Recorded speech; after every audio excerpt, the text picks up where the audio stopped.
Jour un chiffre Marcel Farba Maroun Marcel ma nuyuwaat la. fayat la soxna Naata. voilà tey ci benn actu la ñuy toog muy benn institut bu mag bu nekk fii ci Ndakaaru. bu fas yéene def ay journée portes ouvertes c'est à partir de demain c'est ça. C'est exactement ça soxna Naata donc à partir de demain mardi 29 mars 2022 démarrage des journées portes ouvertes à partir de 10h et bien qui nous ouvre ses portes c'est bien l'IFAN donc l'Institut fondamental d'Afrique noire nañ ci gën a dellu journée portes ouvertes yi nga xamante ne 72 heures lay nar a durer soit jusqu'au jeudi 31 mars 2022 la particularité mooy dañuy nar a célébrer le parrain Cheikh Anta Diop bi nga xamante ne dafa yore woon laboratoire am ci biir IFAN foofu nag la doon pratiquer lu jëm ci wàllu datation au carbone 14 ou radiocarbone ci wàllu journée portes ouvertes yi nag activités yu bëri ñu ngi ko fay xaare yu jëm ci wàllu vernissage d'exposition panel hackathon activités scientifiques et artistiques ak ay projections de films ñuy fàttali que loolu yëpp dañ koy nar a def ci benn champ d'intervention en wolof et en pulaar soxna Naata. IFAN nag moom mu mel ni ci jamonoy colonisation bi lañ ko taxawal. exactement donc jamono colonisation lañ ko taxawal en 1936 plus précisément ñu daal di koy créer sous l'appellation Institut français d'Afrique noire par arrêté numéro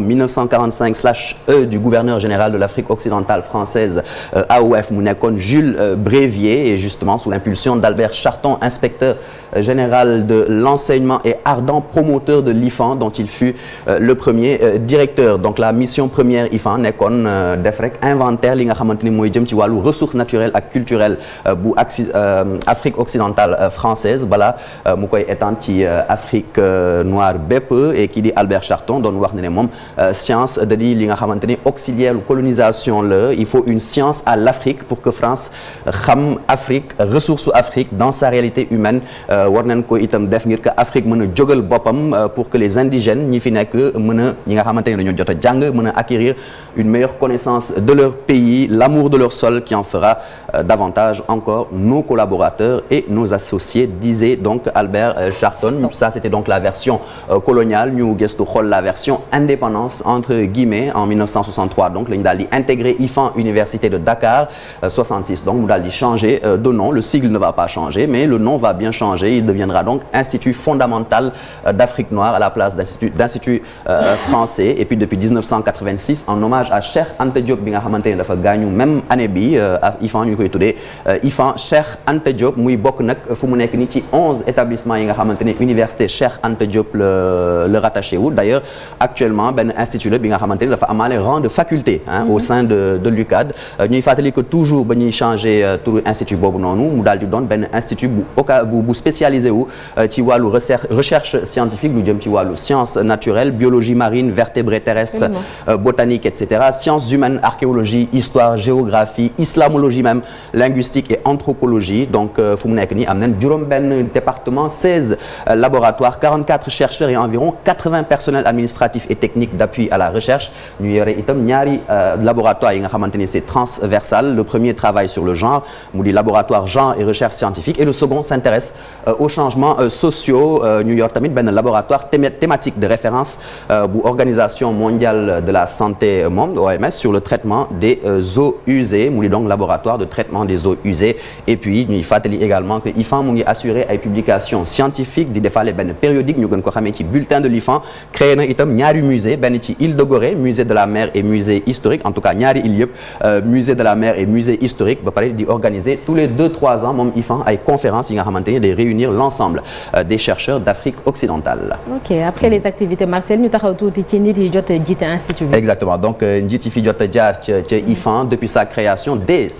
après sa création IFAN daal di ñu koy diriger rek par des Français Albert Charton maa ngi ko doon wax 1936 ba 38 Théodore Monod de 38 à 65 il y a eu également Vincent Monteil de 65 à 68 et Pierre Fougeray-Rolas de 68 à 71 Amar Samb moom moo nekk le premier Sénégalais à avoir dirigé cet institut donc de 71 à 86 yeneen universitaire sénégalais itam jot nee na nekk à la tête de l'IFAN ku mel ni professeur Abdoulaye Badara Diop de 86 à 95 professeur Djibril Samb de 95 à 2005 Papa Ndiaye de 2005 à 2011 Amady Bokoum de 2011 à 2016 et Abdoulaye Touré de 2017 à 2019 et depuis janvier 2020 l'IFAN est dirigé par le professeur Abdoulaye Ndiaye soxna Naata ñu gëstu xool parmi ses dirigeants au début c'était Théodore Monod Théodore André Monod plus précisément qui est le véritable bâtisseur bâtisseur de l'IFAN moom mi nga xamante ne il a été le premier secrétaire général en 1938 il est né le 9 avril 1902 ci Rouen ci France daal di gaañu 22 novembre 2000 ci Versailles toujours ci France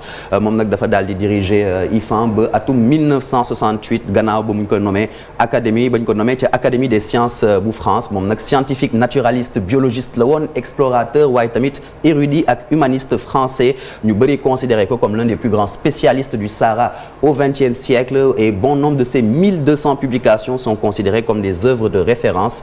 en 2007 le nom de Théodore Monod ñu daal di koy jox justement musée d'art africain bu Dakar précédemment justement appelé le musée de l'IFAN mu di benn musée bu am environ 9000 objets consacrés rek aux arts et rites des peuples d'Afrique de l'Ouest et plus particulièrement des ethnies présentes dans le territoire sénégalais yu jëm ci wàllu Bassari Sérère ou encore les Peul soxna Naata. Malgré tout Marcel am na ay jafe-jafe ndax institut bi day wër ay financement ba léegi mu di benn un problème assez qui revient souvent au devant de la scène mu di wàllu financement l'institut cherche financement ndaxte mu ngi souffrir d'un manque criant de financement de la recherche depuis quelques années surtout ndaxte ay éminents chercheurs institut bi ñoom dañuy soxla rek ñu leen daal di gunge ci seen liggéey ñu leen di soutenir itam ci ay ressources additionnelles kii di Kalidou Kassé nekk artiste plasticien bokk ci conseil d'administration bu IFAN moom octobre 2021 il a eu la généreuse idée de lancer le projet une œuvre pour la recherche mu di benn initiative buy consister rek ne que